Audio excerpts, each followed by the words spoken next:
ጸጋና ሰላም ለእናንተ ይሁን። በዓለም ዙሪያ ያላችሁ ይህን ሜሴጅ የሚሰሙ አንድ እግዚአብሔርን ቃል ሼር ላድርግላችሁ። በሐዋርያት ሥራ ምዕራፍ 8 ላይ የምታገኙት አንድ ቃል አለ። በኢየሩሳሌም ታላቅ ስደት ነበር። ብዙ አይሁዳውያን ተበተኑ ይላል። ከተበተኑት አንዱ ፊልጶስ ነው። ፊልጶስ ወደ ሰማርያ ወረደ፣ ክርስቶስን ሰበከላቸው ይላል። በሚገርም ሁኔታ ክርስቶስ ኢየሱስን ከሰበከ በኋላ ብዙዎች በክርስቶስ ኢየሱስ አመኑ ይላል።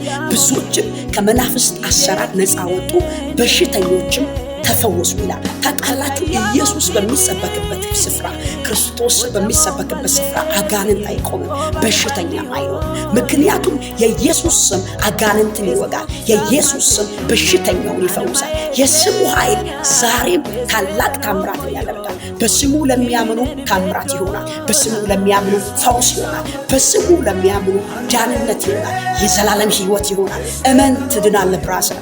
ሃሌሉያ! ኢየሱስ ዛሬም ይሰበካል። I'm telling you.